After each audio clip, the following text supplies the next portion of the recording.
வணக்கம் நண்பர்களே, இன்னைக்கு ஒரு அருமையான பாட்காஸ்ட்ல உங்களை சந்திப்பதில் ரொம்ப சந்தோஷம். இன்று நம்ம வாழ்க்கையை மாற்றக்கூடிய ஒரு முக்கியமான விஷயத்தை பத்தி பேச போறோம். இதுக்காக நம்மளோட பாட்காஸ்ட்ல இணைஞ்சிருக்கிறது யாருன்னு பாத்தீங்கன்னா, emergency and critical care specialist, Thomas hospital புளியங்குடியின் founder and managing director doctor Sudhan Trimurthy அவர்கள். உடல் நலம், அவசர சிகிச்சை, வாழ்க்கை முறை, மருத்துவ விழிப்புணர்வு என்று பல முக்கியமான விஷயங்களை நமக்காக பகிர்ந்து கொள்ள போறாங்க. உங்க சார்பா நம்மளோட பாட்காஸ்ட்ல அவரை வரவேற்கிறதுல நான் ரொம்ப சந்தோஷப்படுறேன். வணக்கம் டாக்டர். வணக்கம் சார். நீங்க ஆக்சுவலா பார்த்தீங்கன்னா நிறைய டிபார்ட்மெண்ட் இருக்கு, துறைகள் இருக்கு. நீங்க மருத்துவத்துறையை செலக்ட் பண்ணுறதுக்கு காரணம் என்ன சார்? சார், மருத்துவத்துறையை செலக்ட் பண்ணுறதுக்கு மெயின் காரணம் எங்கள் அப்பா தான் சார். ஆக்சுவலாக எனக்கு நான் என்னோடய ப்ரொஃபஷனல் வேறு மாதிரி வைக்கணும். ஒரு டாக்டர் அப்படின்னு சொன்னால் ஒரு கூட்டுக்குள்ளே தான் இருக்கணும், வெளியில் போகாத மாதிரியே இருக்காது. எனக்கு ரொம்ப எக்ஸ்ப்ளோர் பண்ணணும், ரொம்ப ஊர் சுற்றணும் அப்படிங்கிறது தான் என்னோட எய்ம். மருத்துவத்துறையே போகக்கூடாதுன்னு நான் நினச்சேன். ஃபஸ்ட்டு 11th குரூப் எடுக்கும் போதே நான் சேரமாட்டேன்னு சொன்னேன். 12th முடித்த உடனே நான் சேரமாட்டேன்னு சொன்னேன். ஆக்சுவலாக என்னோடய எய்ம் பிபிஏ எம்பிஏ பண்ணணுங்கிறது தான் ஆசை சார். என்னோடய அப்பா நீ டாக்டர் தான் படிக்கணும் அப்படின்னு எங்கள் அப்பாவோட ஒரு வார்த்தைக்காண்டி தான் நான் எம்பிபிஎஸ்குள்ளே வந்தேன். சப்போஸ் நீங்கள் டாக்டர் ஆகலைன்னா இன்னும் ஒரு மேனேஜ்மெண்ட்டில் நான் ஒரு மேனேஜ்மெண்ட் இதில் எனிதிங் ஏதாவது ஒரு மேனேஜ்மெண்ட் இது பிபிஏ எம்பிஏ பண்ணிவிட்டு அதுக்கு தகுந்த மாதிரி என்னோட ப்ரொஃபஷனல் நான் இது பண்ணியிருப்பேன். மோஸ்ட்லி ஒரு பிஸ்னஸ் ரிலேட்டட் இதாக கூட போயிருந்துருக்கலாம் நான். ஓகே, இப்போது புளியங்குடியில் தாமஸ் மருத்துவமனை, இந்த பேருக்கான காரணம் என்ன சார்? சார், தாமஸ் மருத்துவமனைங்கிறது சும்மா ஒரு போகிற போக்கில் வச்ச நேமு, அப்பா நேம் அப்படிங்கிற மட்டும் கிடையாது சார். இந்த மருத்துவம் படிக்கிறதுக்கு ஒரு ஆரம்ப புள்ளியே எங்கள் அப்பா தான். பயங்கர கஷ்டம். அப்பா இறக்கும் போது கிட்டத்தட்ட 2005 2006 எங்கள் அப்பாவுக்கு பல கோடி கடன் இருந்துச்சு. அப்போ அதெல்லாம் பெரிய வேல்யூ. ஆக்சுவலாக எங்களோட சொத்தை மீறின கடனாக தான் இருந்தது. அந்த டைமில் கூட எங்கள் அப்பா நம்ம பையன் டாக்டர் படிக்கணும் அப்படின்னு சொல்லிட்டு தோட்டத்தை விற்று தான் ஜாயின் பண்ண வச்சாங்க ஃபஸ்ட்டு. நான் டாக்டர் அப்படின்னா அதுக்கு என்னோட முழு இதுவுமே என்னோட தந்தையோடது மேனேஜ்மெண்ட் கோட்டாவில் தான் நான் ஜாயின் பண்ணேன் ஃபஸ்ட்டு. அதுக்கப்புறம் இன்னொரு ரொம்ப ஒரு ட்ரமாட்டிக்கான இது என்னென்னா, எங்கள் அப்பா ஒரு ஹார்ட் அட்டாக்ல இறந்தது. அது வரைக்கும் எம்பிபிஎஸ்னாலே என்னென்னு சும்மா ஜாலியாக போயிட்டு ஜாலியாக வரலாம் அப்படிங்கிற மாதிரி இருந்த நான், நம்மளால் ஒரு பேஷண்ட் டெத் ஆகிடக்கூடாது அப்படின்னு சொல்லி பேஷண்ட்டுக்காண்டி நான் படிக்க ஆரம்பித்தேன். எங்கள் அப்பா 2009 மே 13 இறந்தாங்க. அன்னைக்கு இறந்த ஒரு இதில் ஹார்ட் அட்டாக்ல தான் இறந்தாங்க. எனக்கு வேறு மருத்துவத்துறை பற்றி எதுவுமே தெரியாது அந்த டைமில். அப்போது நான் ஒரே ஒரு எய்ம் தான், நம்ம ஊரில் கேத்லாப் கொண்டு வரணும். அந்த ஒரு எய்ம் தான். அதுக்கப்புறம் அதுக்கு அலைடாக அடுத்து என்னெல்லாம் செய்யணும் அதுக்கு நான் ஒவ்வொன்றா முடிவெடுத்தேன். என்னோடய ஃப்ரெண்டு வசீம்னு ஒரு பையன் உன்னோட கேரக்டருக்கு எமர்ஜென்சி மெடிசன் தான் கரெக்டாக இருக்கும், நீ அதை படின்னு எனக்கு ஃபஸ்ட்டு எம்பிபிஎஸ் முடித்த உடனே எனக்கு அதை சொன்னான். அதுக்கப்புறம் நான் அதை பிஎஸ்சியில் போய் நான் ஜாயின் பண்ணேன். இன்னொன்று எமர்ஜென்சி ஃபிசிஷியன் கிட்ட தான் நான் ஒர்க்கும் பண்ணேன். அதை இன்ட்ரடியூஸ் பண்ணி விட்டதும் என்னோடய ஃப்ரெண்டு தான். அதே வசீம் தான் எனக்கு இந்த ஹாஸ்பிட்டலில் ஒர்க் பண்ணேன். எமர்ஜென்சி ஹாஸ்பிட்டல், உன் கேரக்டர் நல்லாயிருக்கும் அப்படின்னு சொன்னால், நான் அங்கே 1 year ஒர்க் பண்ணி முடிக்கும் போது இதையும் பிஎஸ்சியில் எமர்ஜென்சி மெடிசன் ஜாயின் பண்ணு அப்படின்னு சொன்னாங்க. அப்போ 2013 ஆக்சுவலாக எமர்ஜென்சி மெடிசன் ரொம்ப ஒரு நியூ ஃபீல்டு.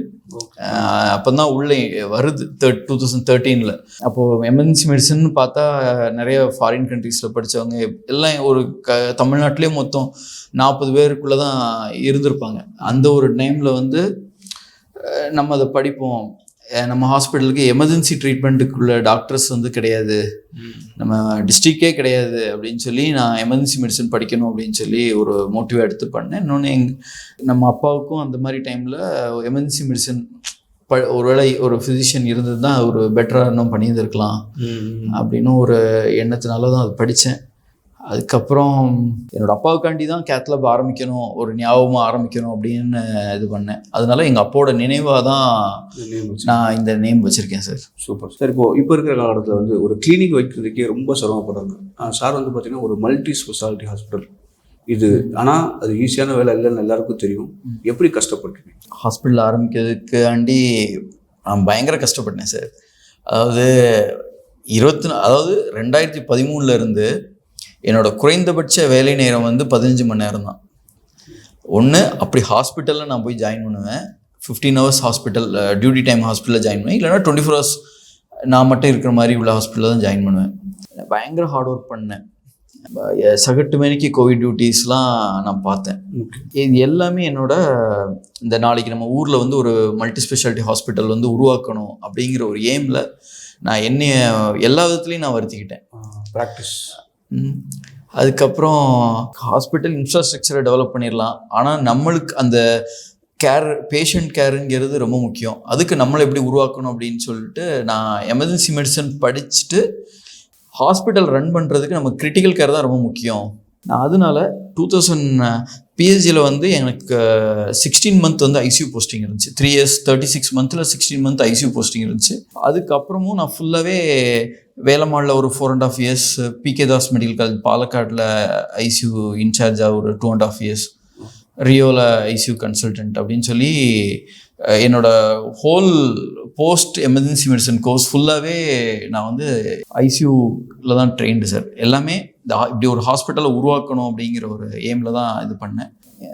எல்லோரும் சொல்லுவாங்க சொந்தக்காரங்க தான் இருக்கிறதுலே நம்மளுக்கு கெடுதல் செய்கிறவங்களே சொந்தக்காரங்கன்னு தான் சொல்லுவாங்க. ஆனால் என் விஷயத்தில் கண்டிப்பாக அது கிடையாது சார்.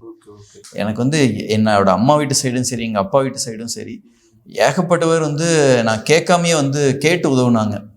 அப்போ என் கையில் வந்து ₹1 கூட கிடையாது, ஆனால் எல்லாருமே கேட்காமையே வந்து உதவுனாங்க. எங்கள் எல்லாத்துலேயும் இங்கே என்னோட தாய்மாமா அவங்க ஒரு சைடில் ஹெல்ப் பண்ணாலும், என்னோட சித்தப்பா அப்படி இப்படின்னு ஏகப்பட்ட பேர் ஹெல்ப் பண்ணாங்க. நிறைய ஸ்ட்ரகிள் ஃபேஸ் பண்ணி தான் ஹாஸ்பிட்டல் ஃபுல் கன்ஸ்ட்ரக்ஷன் பண்ணேன். எல்லாமே கொஞ்சம் நிறைய லோனும் வாங்கியிருந்து நம்ம இதை சக்ஸஸ் ஆக்கிறோங்கிற ஒரு தன்னம்பிக்கையினால தான் இதை உருவாக்க முடிஞ்சுது. உருவாக்கினேன், நல்லபடியாக ரன் ஆகுது. என்னால் நிறையா உயிர் வந்து காப்பாற்றிருக்கோம் சார். ஃபஸ்ட்டு புளியங்குடியில் அதுதான் ரொம்ப முக்கியம். ஓகே. உங்களுக்கு இந்த மருத்துவத்துறையில் வந்து அடுத்தடுத்த கட்டத்துக்கு போகிறதுக்கு குருன்னு யாராச்சும் கண்டிப்பாக இருப்பாங்க. அந்த மாதிரி யார் இருக்கும்? நான் யார்கிட்ட வேலை பார்த்தேன்னா மதுரையில் அரிஸ்டோ ஹாஸ்பிட்டல் கேஸ்ட்ரோன்னு டாக்டர் சார். அவர் தான் தமிழ்நாட்டில் எமர்ஜென்சி மெடிசன் 2nd batch அவர் தான். சூப்பர். நான் அவர்கிட்ட தான் ஃபஸ்ட்டு 1 year நான் ஒர்க் பண்ணேன். இப்போது இந்த ஹாஸ்பிட்டல் ஆரம்பிக்கிற நேரத்தில் நிறைய சவால்கள் சந்திச்சிருப்பீங்க. என்ன மாதிரி சவால்கள் இருந்துச்சு? இந்த தென்காசி மாவட்டத்தில் ரொம்ப ஃபியூ ஹாஸ்பிட்டல் தான் எமர்ஜென்சி கேசஸை எடுக்கிறோம். நிறைய பேர் அதை டச் கூட பண்ணுறது கிடையாது.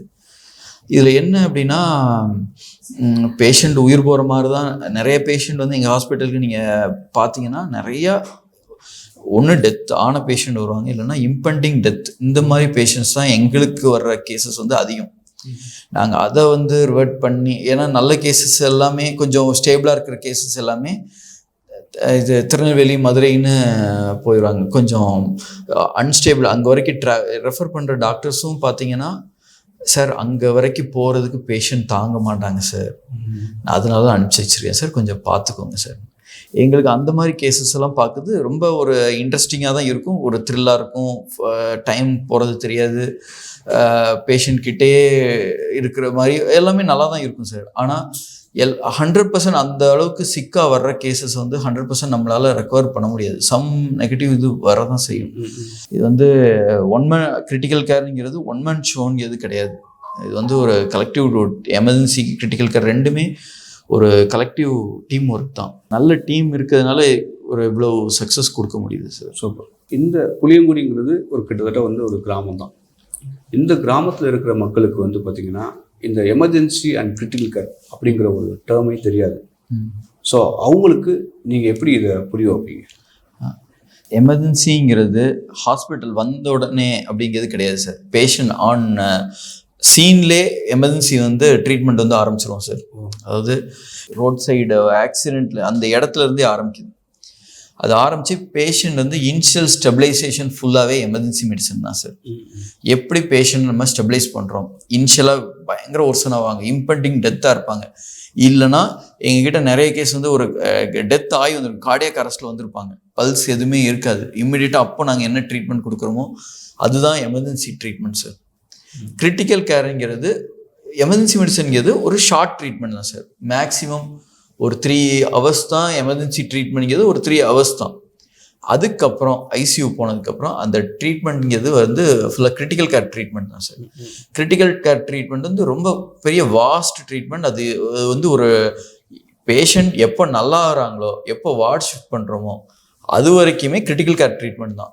கிரிட்டிக்கல் கேரில் வந்து பார்த்தீங்கன்னா பயங்கர ஒரு ஸ்ட்ரெஸ்ஃபுல்லாக இருக்கும் சார். பேஷண்ட் வந்து இந்த டைமில் நல்லா இருக்காங்க அப்படிங்கிற மாதிரி இருக்கும்.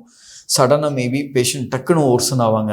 நல்லா இந்த பேஷண்ட் வந்து நம்ம வந்து கைவிட்டுற மாதிரி தான் இருக்கும் ஒரு டைம். ஆனால் பேஷண்ட் டக்குன்னு நல்லா ரெக்கவர் ஆவாங்க. இந்த மேஜிக் வந்து கிரிட்டிக்கல் கேரில் நடக்கும். சில பேஷண்ட் நல்லா ரெக்கவர் ஆவாங்கன்னு நினைப்போம், மெடிக்கல் மிராக்கிள். ஆமாம், நல்லா ரெக்கவர் ஆவாங்கன்னு நினைப்போம். ஆனால் சடனாக ஒரு சடன் டக்குன்னு ஒர்சன் ஆயிடுவாங்க. ஆனால் எமர்ஜென்சியில் வந்து நம்மளுக்கு அவங்க என்ன இதுக்காண்டி வராங்க, என்ன தொந்தரவுன்னே நம்ம தெரியாமல் ட்ரீட்மெண்ட் கொடுத்தாலும் ஓரளவுக்கு ஸ்டெபிளைஸ் பண்ணிடுவோம் இனிஷியலாக. ஆனால் கிரிட்டிக்கல் கேர் வந்து ஒரு டஃபஸ்ட் ஜாப் தான் சார். நம்மளுக்கு வந்து பயங்கர டஃபஸ்ட் ஜாப்னு மட்டும் கிடையாது, ரொம்ப ஸ்ட்ரெஸ்ஃபுல்லான ஜாப்பும் கூட. எவ்ரி செகண்ட்ஸ் வந்து நம்ம ஃபாலோ பண்ணிக்கிட்டே இருக்கணும் சார். வென்டிலேட்டர் பக்கத்துலேருந்து வென்டிலேட்டர் மாற்றிக்கிட்டே இருக்கணும், ட்ரக்ஸ் கொடுக்கணும், பேஷண்ட்டோட யூரின் அவுட்புட் மானிட்டரிங் பண்ணணும்.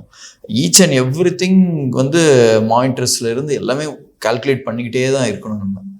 அதனால் கிரிட்டிக்கல் கேர் வந்து ஒரு டஃபஸ்ட் ஜாப் தான் சார். சரி, இப்போ இன்னொன்று, இந்த துறையோட முக்கியத்துவம்னா என்ன சொல்லலாம்? அதாவது இந்த எமர்ஜென்சி மெடிசன் பற்றி முக்கியமாக இப்போ இது வந்து பப்ளிக் வந்து இந்த முக்கியமான ஒரு ஒரு ஒரு ஆக்சிடென்ட் ஆயிடுச்சு, ஃபர்ஸ்ட் அவங்க என்ன பண்ணணும், என்ன மாதிரி? இப்போ எல்லாரும் இப்போ எமர்ஜென்சி, அதாவது ஒரு ஆக்சிடென்ட் ஆயிடுச்சுன்னா எல்லாருக்கும் அதை பதற்றணும். அந்த சூழ்நிலையில் அவங்க என்ன முடிவு எடுக்கணும்? அதாவது அவங்களோட உறவினரோ, அவங்களோட நண்பர்களோ, இல்லை பக்கத்து உள்ள அந்த ஆக்சிடென்ட் பார்த்த அந்த நெய்பரோ, அவங்க என்ன மாதிரி ரியாக்ஷன் கொடுத்தா இது நார்மலாக முடியும் சார்? ஆக்சுவலாக வந்து 2022-21, அதாவது பிஃபோர் கோவிட் அந்த டைம்லலாம் பார்த்தீங்கன்னா நிறைய பேருக்கு வந்து அவேர்னஸே கிடையாது சார். எமர்ஜென்சி அவேர்னஸ்ங்கிறது நிறைய கிடையாது. எமர்ஜென்சி டாக்டர்ஸே கிடையாது. 2021 தான் நிறைய பேர் பாஸ் அவுட் ஆகி வெளியிலே வர ஆரம்பிச்சாங்க. அதுக்கு முன்னாடிலாம் எமர்ஜென்சி பார்க்கறது கிடையாது. எமர்ஜென்சி மெடிசன் வந்து general medicine doctor, MBBS doctors இவங்க தான் வந்து ஹேண்டில் பண்ணாங்க. அது வரைக்கும் ரொம்ப கம்மியான சீட்ஸ் தான் இருந்துச்சு சார். ரொம்ப ஃபியூ சீட்ஸ் தான் இருந்துச்சு. ரொம்ப அது வந்து டெவலப்பே ஆகாத ஃபீல்டாக தான் இருந்தது. அதுக்கப்புறம் தான் சென்ட்ரல் கவர்மெண்ட் வந்து எல்லா டிஸ்ட்ரிக்ட் ஹெட் குவார்ட்டர்ஸ்லையும் எமர்ஜென்சி மெடிசன் கோர்ஸ் ஆரம்பிக்கணும் அப்படின்னு சொல்லி எல்லா ஹாஸ்பிட்டலுக்குமே எமர்ஜென்சி மெடிசன் கோர்ஸ் வந்துச்சு. அதுக்கப்புறம் தான் emergency medicine doctors, emergency medicine technicians புது புது கோர்ஸ் அப்படின்னு சொல்லி நிறைய கோர்சஸ் வந்து அதுக்கப்புறம் வந்துச்சு. பிஎஸ்சி எமர்ஜென்சி மெடிசன் டெக்னீஷியன் அப்படின்னு நிறையா வந்து அதுக்கப்புறம் தான் அவேர்னஸே கிரியேட் ஆகுச்சு சார். இப்போ ஒரு மாரத்தான் நடக்குது, அங்கே வந்து ஒரு எமர்ஜென்சி ஹாஸ்பிட்டல், ஒரு எமர்ஜென்சி டீம் போய் ஃபர்ஸ்ட் எய்டுன்னு போகிறாங்க. ஒரு கோயில் திருவிழாவோ ஏதோ ஒரு ஃபங்க்ஷனோ, ஒரு பெரிய மாஸ் கேதரிங்லேயும் ஒரு எமர்ஜென்சி டெக்னீஷியன் இல்லைன்னா டாக்டர் போய் அங்கே இருக்காங்க. அதுக்கப்புறம் இப்போ நிறையா ஸ்கூல்ஸ், காலேஜஸ், அதுக்கப்புறம் பப்ளிக் அவங்க அவேர்னஸ்காண்டி எப்படி பேசிக் லைஃப் சப்போர்ட் எப்படி கற்றுக் கொடுக்கணும், இதுதான் பேசிக் லைஃப் சப்போர்ட் அப்படின்னு சொல்லி அது ஆக்சிடென்ட் ஆன இடத்துல எப்படி ஹெல்மெட் ரிமூவ் பண்ணுறது, சோக்கிங் ஆயிடுச்சு, சோக்கிங்னா சுவாச குழாய் போய் ஏதாவது அடைச்சிக்கிட்டா அதுக்கு ஃபர்ஸ்ட் எய்ட் எப்படி கொடுக்குது அப்படின்னு சொல்லி கண்டினியூஸாக எமர்ஜென்சி மெடிசன் டீம் வந்து கேம்பெயின் பண்ணிக்கிட்டே தான் இருக்காங்க சார். ஒரு அவேர்னஸ் ப்ரோக்ராம் சுற்றி நடந்துக்கிட்டே தான் இருக்குது. ஈவன் நாங்களுமே அதை நடத்திக்கிட்டு தான் இருக்கோம் சார். Super super. சில ஸ்கூல்ஸ், சில காலேஜஸ்லாம் போய் நடத்துகிறோம், அவங்களுக்கு எஜுகேட் பண்ணுறோம், அவங்கள செய்ய சொல்கிறோம். இந்த மாதிரிலாம் ரெகுலராக பண்ணிட்டு தான் இருக்கோம். Super sir. நீங்கள் கிட்டத்தட்ட வந்து ஒரு 13 வருஷம் இந்த ஃபீல்டு, 11 வருஷத்துக்கு மேலே இருக்கேன்னு சொன்னீங்க. ஆமாம் சார். உங்கள் லைஃப்பில் மறக்க முடியாத ஒரு நோயாளி, அந்த நோயாளி உங்களுக்கு ஒரு பாடம் சொல்லிக் கொடுப்பாங்க, அந்த மாதிரி ஏதாவது ஒரு இன்சிடென்ட்? சம்டைம் இப்போ வந்து பேஷண்ட் டெத் ஆயிடுச்சு. நாங்கள் வந்து இத்தனைக்கும் வந்து நாங்கள் எல்லாமே ரொம்ப ப்ராப்பர் கம்யூனிகேஷன் வந்து நாங்கள் பண்ணியிருக்க தான் செய்வோம். இருந்தாலும் அவங்க ஒரு எமோஷ்னலாக தான் இருப்பாங்க. ஆக்சுவலாக அந்த டைமில் வந்து நாங்கள் அவங்களுக்கு எமோஷ்னல் சப்போர்ட்டும் கொடுக்கணும். சில டைமுக்கு வந்து இங்கே தான் நாங்கள் புரிய வைக்கணும் மெயினாக அவங்களுக்கு. அது வந்து அவங்க நல்லா இருக்கும் போதே அவங்களோட கண்டிஷன் இதுதான், இவங்க வந்து ஒரு டெர்மினலி இல் அப்படின்னு சொல்லி அவங்கள புரிய வைக்கிறதுங்கிறது ரொம்ப முக்கியமான விஷயம் சார். அதை வந்து அவங்க சில இதை அக்செப்ட் பண்ணணும், கம்யூனிகேஷனும் பண்ணணும் சார். அது கம்யூனிகேஷன் வந்து நீங்கள் கொடுக்குறீங்க, இது வந்து டே 1, அதாவது நீங்கள் ஒரு 5 வருஷத்துக்கு முன்னாடி கொடுத்த கம்யூனிகேஷனுக்கும் இப்போ கரண்ட்டில், அதாவது 11 வருஷம் அனுபவத்துக்கு அப்புறமும் இவ்வளோ கம்யூனிகேஷன் டிஃபர் ஆகிடும். அது எப்படி நீங்கள் அந்த 6 வருஷம் முன்னாடி 5 வருஷம் முன்னாடி அந்த பேஷண்ட்டை கம்யூனிகேட் பண்ணதுக்கும் இப்போவுக்கும் உள்ள வித்தியாசம்? கம்யூனிகேஷன் ஸ்கில் வந்து கொஞ்சம் பெட்டராகவே இருக்குது. முன்னாடி வந்து இவ்வளவு எக்ஸ்பிளனேஷன் வந்து இருக்க எங்கேயுமே கொடுத்துருக்க மாட்டாங்க. இப்போ வந்து ஓவராலாக வந்து இப்படி தான் கம்யூனிகேட் பண்ணணும், பிரேக்கிங் பேட் நியூஸ் இது இப்படி தான் அப்படின்னு சொல்லி ஒரு ப்ராப்பரான கம்யூனிகேஷன் தான் பண்ணுறோம் சார். இந்த தாமஸ் ஹாஸ்பிட்டலில் இந்த புளியங்குடி மற்றும் புளியங்குடி சுற்று வட்டாரத்தில் இருக்கிற மக்களுக்கு நீங்கள் என்ன மாதிரி மாற்றத்தை கொடுக்கணும்னு நினைக்கிறீங்க?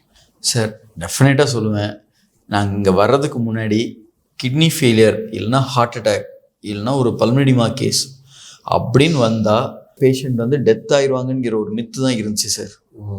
நாங்கள் வந்து அதை டோட்டலாகவே மாற்றிருக்கோம். டீம்லேயே நாங்கள் பேசுவோம், இந்த பேஷண்ட்டை நம்ம இல்லைன்னா எப்படி காப்பாற்றிருப்பாங்க அப்படின்னு நாங்கள் நிறைய நாள் ஆச்சரியப்பட்டிருக்கோம். எப்படினாலும் டெய்லி ஒரு கேஸ் வந்து உயிர் போகிற மாதிரி இல்லைன்னா போன உயிரை திரும்ப கொண்டு வந்த நிகழ்வு வந்து எங்கள் ஹாஸ்பிட்டலில் வந்து ரெகுலராக நடந்துக்கிட்டு தான் இருக்குது.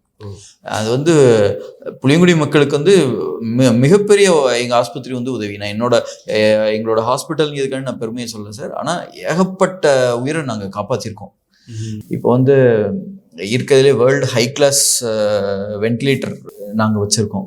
இதுக்கு வந்து மினிமல் சார்ஜ் வந்து நாங்கள் வென்டிலேட்டருக்கே 3000 தான் இது பண்ணுறோம் சார். இதே வென்டிலேட்டருக்கு வந்து நீங்கள் ஒரு சிட்டி சைடில் போனீங்கன்னா மோர் தென் 10 to 15,000 ஆகும் சார், சார்ஜ் பண்ணுவாங்க. அந்த அளவுக்கு ஊருக்கு தகுந்த மாதிரி நம்மளோட ஊர் நம்மளோட ஜனங்கள் அப்படின்னு சொல்லி அந்த ஒரு இதில் நாங்கள் அஃபோர்டபுளாக வந்து பண்ணி கொடுக்குறோம் சார். நிறைய சர்ஜரிஸ் இங்கே பைபாஸ் சர்ஜரி மட்டும்தான் பெரிய சர்ஜரிஸ் நாங்கள் பண்ணல சார், மற்றபடி எல்லா சர்ஜரிஸும் நாங்கள் பண்ணிக்கிட்டு இருக்கோம்.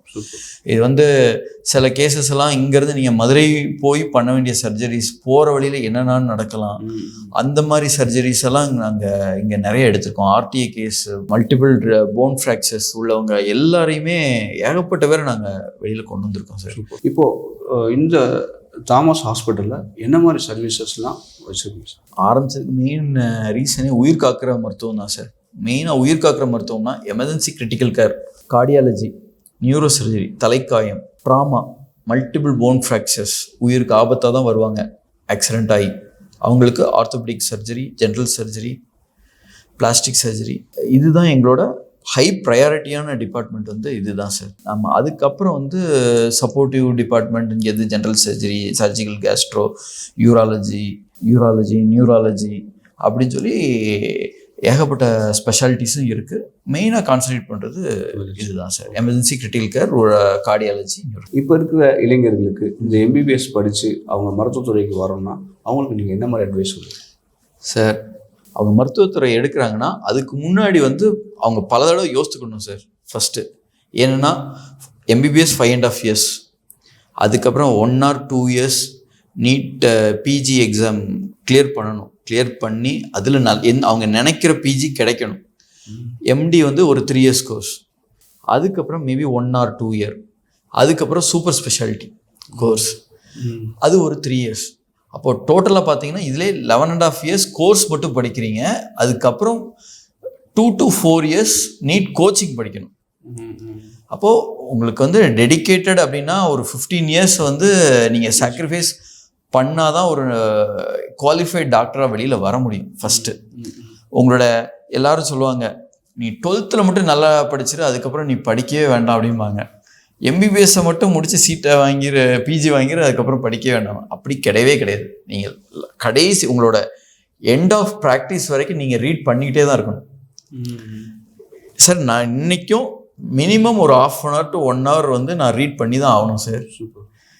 அந்த புக்கை படிக்காமல் நம்ம வந்து ட்ரீட் பண்ணவே முடியாது. ஒவ்வொரு நாளும் அப்டேட் ஆகிக்கிட்டே தான் இருக்குது, அப்டேட் புக்ஸ் வந்துக்கிட்டே தான் இருக்குது புதுசாக. நான் எமர்ஜென்சி மெடிசன் 3 வருஷம் முடிக்கிறதுலே நான் 3 புது புக் வாங்கிட்டேன் சார். நீங்கள் அப்டேட் ஆகிக்கிட்டே இருக்கணும், பேஷண்ட்டை பார்த்துக்கிட்டே இருக்கணும். ஏதாவது ஒன்று பேஷண்ட்டுக்கு ஆச்சுன்னா அது நம்ம எதனால ஆச்சுன்னு ஆராய்ஞ்சி அதை கண்டுபிடிக்கிறதே ஒரு கஷ்டமான இதாக தான் இருக்கும். இன்னொன்று ஸ்ட்ரெஸ் இல்லாத ஃபீல்டு அப்படிங்கிறதும் மெடிசனில் நிறைய இருக்குது. அதை நீங்கள் சூஸ் பண்ணி அதுவும் படிக்கலாம். அதுவும் நல்லா காம் பீஸ்ஃபுல்லாக இருக்கும். பீஸ்ஃபுல்லான ஃபீல்டு நிறைய இருக்குது மெடிசன்லே. நான் கிளினிக்கல் கோர்சஸ் எல்லாமே பயங்கர பீஸ்ஃபுல்லாக இருக்கும். எது சார் நான் கிளினிக்கல்னால் sir anatomy, physiology, biochemistry, pathology அப்படின்னு சொல்லி கம்யூனிட்டி மெடிசன் அப்படின்னு சொல்லி நிறையா நான் கிளினிக்கல் கோர்சஸ் நிறையா இருக்குது சார். அது வந்து நம்ம ஒரு ஆஃபீஸ் கோயர் மாதிரி தான், போயிட்டு ஹாஸ்பிட்டல் போயிட்டு வீட்டுக்கு வர்ற மாதிரி ரிப்போர்ட்டிங்கில் சைன் பண்ணுறது. அதுக்கு எம்பிபிஎஸ் தான், எம்பிபிஎஸ் எம்டியும் முடிச்சு பண்ணலாம் சார். அந்த மாதிரி கோர்சஸ் நிறைய இருக்குது. டெர்மட்டாலஜி வந்து நல்லா ஜாலியாக போகும் சார். அதில் என்னன்னா, அதில் மெயின்னா வந்து எமர்ஜென்சி வந்து அவசரமாக வரமாட்டாங்க, ரிலாக்ஸாக இருக்கும். ஆமாம், அதில் எமர்ஜென்சியே இருக்காது. ஓகே, எமர்ஜென்சினா 1000ல் ஒரு பேஷண்ட் வேணுன்னா எமர்ஜென்சியாக வரலாமே தவிர ஃபிக்ஸடாக இந்த உடனே வந்து பார்க்கணும் அப்படிங்கிற மாதிரி இருக்காது. அந்த மாதிரி ஃபீல்டெலாம் நிறைய இருக்குது. அந்த மாதிரியும் நீங்கள் சூஸ் பண்ணிக்கலாம். எம்பிபிஎஸ்ங்கிறது ஒரு ப்ரொஃபஷனல் கோர்ஸ், இன்னும் வந்து ஒரு ரெஸ்பெக்டட் டிகிரியாக தான் அது இருக்குது சார். நல்லாவே ரெஸ்பெக்டடாக தான் இருக்குது. Last second end of practice வரைக்கும் நீங்கள் ரீட் பண்ணிக்கிட்டே தான் இருக்கணும் சார். அப்பா இன்னைக்கு இல்லை, அப்பா இன்னைக்கு இருந்திருந்தா அவருக்கு நீங்கள் ஒரு செய்தி சொல்லணும், ஒரு இன்ஃபர்மேஷன் பாஸ் பண்ணணும்னா என்ன சொல்லுவீங்க சார்? எங்கள் அப்பா வந்து அடிக்கடி ஒரு வார்த்தை சொல்லுவாங்க, ஈன்ற பொழுதிலும் பெரிதுக்கும் தன் மகனை சான்றோன் என கேட்ட தாய் அப்படிங்கிறது தான் சொல்லுவாங்க. அதாவது சான்றோன் ஆக்குறது வந்து எல்லா இடத்துலையுமே கலெக்டிவாக மேல் அப்பா தான் வந்து சான்றோன் ஆக்குறாங்க எல்லா இதுலேயும். இப்போ என்னோட இதில் எங்கள் அம்மா வந்து எம்பிபிஎஸ் சேர்க்க வேண்டானாங்க, நம்ம கஷ்டப்படுறோம் எம்பிபிஎஸ் சேர்க்க வேண்டானாங்க. எங்கள் அப்பா வந்து எம்பிபிஎஸ் சேர்த்தாங்க. அப்போ வந்து அப்பா கஷ்டப்பட்டு செய்கிறத, ஆனால் பேர் வந்து அந்த மகிழ்ச்சி அடைகிறது வந்து தாய் தான் அப்படின்னு சொல்லுவாங்க சார். அதுதான் உண்மையாக ஆச்சு கடைசி என்னோட இதில். இப்போ எங்கள் அப்பா இருந்தாங்க அப்படின்னா முதல் வார்த்தை வந்து உங்கள் பேரை காப்பாற்றிட்டேன் அப்படிங்கிற இதுதான். எங்கள் அப்பா பட்ட கஷ்டத்துக்கு இன்றைக்கி நான் வந்து இந்த ஊரில் வந்து ஏகப்பட்ட உயிரை காப்பாற்றிருக்கேன். நிறைய பேர் என்கிட்ட சொல்லுவாங்க சார், அவங்களோட பசங்கள்லாம் சென்னை, பெங்களூர் இருக்கவங்க, ஊரில் வந்து நம்ம அப்பா அம்மாவுக்கு ஏதாவது ஆச்சுன்னா என்ன செய்யணும் பயந்துக்கிட்டே இருந்தோம், இந்த ஹாஸ்பிட்டல் வந்து கூட எங்களுக்கு அந்த பயம் இல்லை அப்படிம்பாங்க. இந்த செய்தியை வந்து எங்கள் அப்பா கிட்ட சொல்லணும் சார். ஏன்னா நிறைய பேத்துக்கு அந்த வந்து பயங்கிறத நான் போக்கியிருக்கேன், அந்த மக்களோட பயத்தை நான் குறைச்சிருக்கேன். அந்த இதை எங்கள் அப்பாட்ட சொல்லணும், எங்கள் அப்பாவோட கனவை நான் நிறைவேற்றிட்டேன்னு சொல்லணும். சூப்பர். ஓகே, உங்களை வந்து நான் உங்களோட சோஷியல் மீடியா பார்த்துருக்கேன். நீங்கள் வந்து டிரைவிங், அதாவது பைக் ரைடர் அப்படின்னு சொல்லி பார்த்துருக்கேன் சார். அது எந்த அளவில் உங்களுக்கு பிடிக்கும் சார்?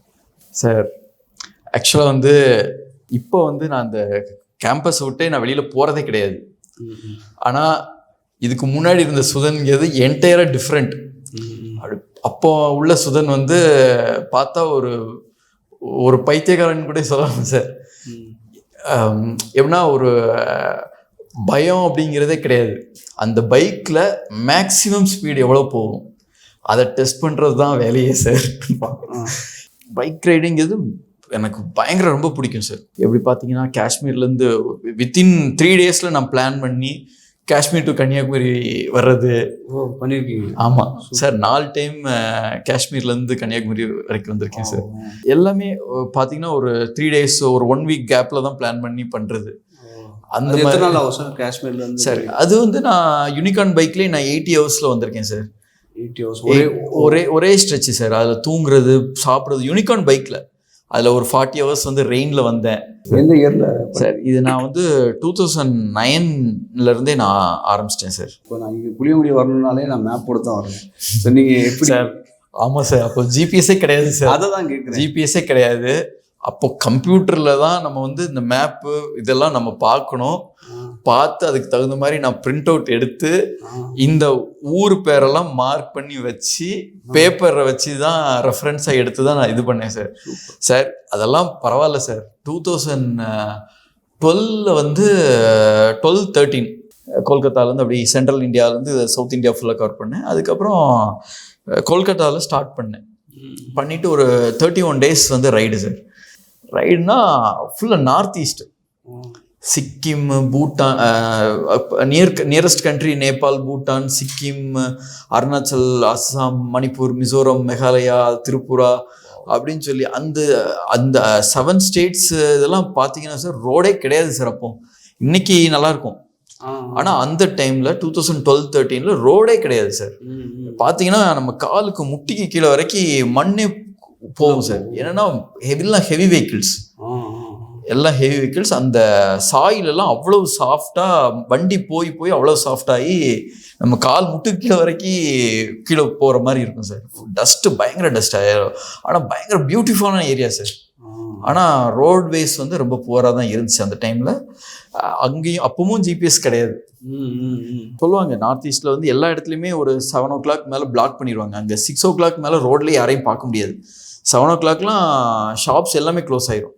அந்த மாதிரி இடத்துலையும் நான் 11-12 வரைக்கும் பிளாக் பண்ணிடுவாங்க. நான் ஏதாவது பேசி அவங்ககிட்ட இருந்து அடுத்த ஊருக்கு நான் அர்ஜென்ட்டாக போகணுன்னு சொல்லி பெர்மிஷன் கேட்டு கிராஸ் பண்ணுவேன். எல்லா அனிமல்ஸும் நிறையா இருக்கும் அசாம்லாம் கிராஸ் பண்ணும்போது. அது எல்லாமே பயங்கர, அந்த ஏஜுக்கு வந்து பயங்கர த்ரில்லாகவும் இருந்துச்சு, ஜாலியாகவும் இருந்துச்சு. இப்போ சான்ஸ் கிடைச்சா போவீங்க சார்? கஷ்டம் சார், வாய்ப்பே இல்லை. இப்போ நானும் புது பைக்கு ஒன்று வாங்கியிருக்கோம், போகணும்னு நினைக்கிறேன். தென்காசியை தாண்ட முடியுதுக்கு. அதுக்கப்புறம் பைக் ரைடில் வந்து அருணாச்சல் பிரதேஷ் எண்டு தெசு டு கோட்டீஸ்வர் குஜராத் எண்டு இருக்குது சார். இது வந்து மொத்தம் 3730 கிலோமீட்டர், 68 hours 18 minutes நான் கிராஸ் பண்ணேன் சார். அது வந்து லிம்கா புக் ஆஃப் ரெக்கார்ட்ஸில் வந்து இருந்துச்சு சார். ஆக்சுவலாக சர்டிஃபிகேட் இருக்குது சார். ஆக்சுவலாக அதே ட்ராவல் இப்போ இருக்க ரோட்வேஸ்க்கு அப்போ வந்து ரிவரை கிராஸ் பண்ணாலே போட்டில் ஏற்றி தான் நாங்கள் ரிவர் கிராஸ் பண்ணோம். அதுக்கே 2.5 hours ஆச்சு எனக்கு. இப்போன்னா அதை இன்னும் 60 hours கம்மியாக கிராஸ் பண்ணி இருந்துக்கலாம் சார். சூப்பர். இப்போ உள்ள ரோடேஸ்க்கு கொஞ்சம் இன்னும் பெட்டரான ஹவர்ஸ் அச்சீவ் பண்ணலாம் சார். வந்து இப்போ இருக்கிற ஜென்ரேஷன் அது கிட்டத்தட்ட வந்து இப்போ 12 வருஷம், கிட்டத்தட்ட 40 வருஷம் முன்னாடி டாக்டர் ஆனவங்களாம் இருக்காங்க. ஸோ அவங்க வந்து பார்த்தீங்கன்னா அப்போ இருக்கிற மார்க்கெட்டிங், அதாவது ஹாஸ்பிட்டலோட மார்க்கெட்டிங்காக இருக்கணும். அது வந்து பார்த்தீங்கன்னா பேப்பரில் ஆட் கொடுக்கலாம், இல்லைனா வந்து பார்த்தீங்கன்னா வேர்ட் ஆஃப் மவுத், இந்த டாக்டர் நல்ல டாக்டர் அப்படின்னு சொல்லி.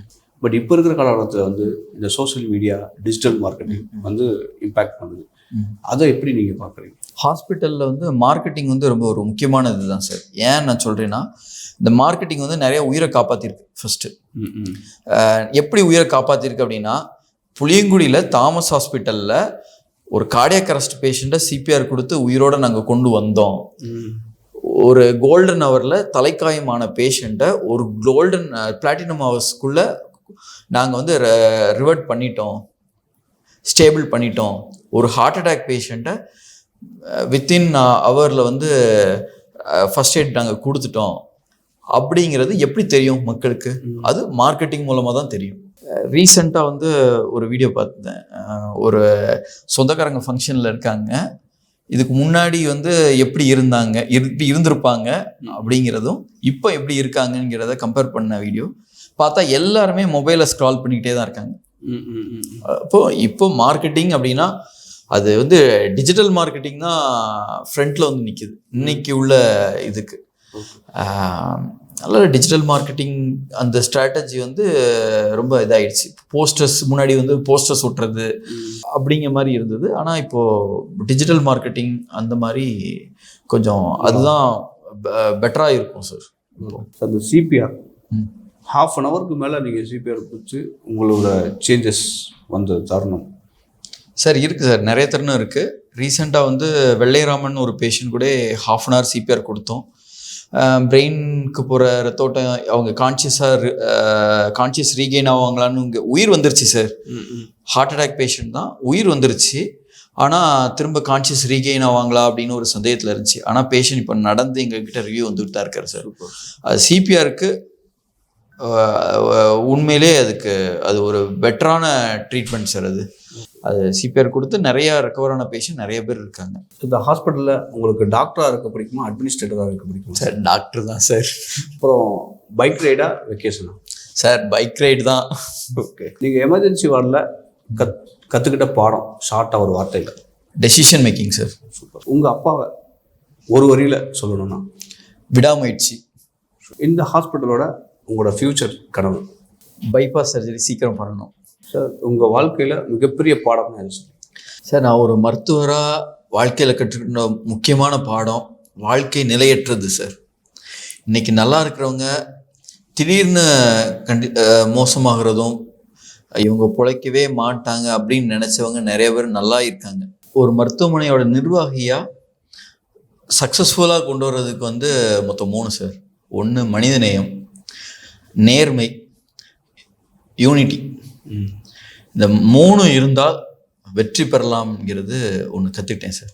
சார், ஒரு மகனா பெற்றோரின் அன்பும் ஆசீர்வாதம் ஒரு மிக முக்கியங்கிறத நான் கற்றுக்கிட்டேன் சார் ஃபஸ்ட்டு. இன்னொன்று, அவங்க இருக்கிற காலத்தில் நம்ம எந்த அளவுக்கு நம்ம அன்பு செலுத்தணுமோ அந்த அளவுக்கு அன்பு செலுத்தி அவங்கள கனம் பண்ணிக்கணும் சார். இன்றைய தலைமுறைக்கு நான் சொல்ல வர்றது, உடல் நலத்தை நல்லா பாதுகாத்துக்கணும் சார்.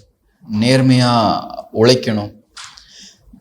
எவ்வளவு நம்ம உயர்ந்தாலும் மனிதநேயத்தோடு வாழணும். வெற்றிங்கிறது பணத்தால் மட்டும் கிடையாது சார். நல்ல உறவுகள், மன நிம்மதியுடன் உள்ள வாழ்க்கை, இதுதான் வெற்றி.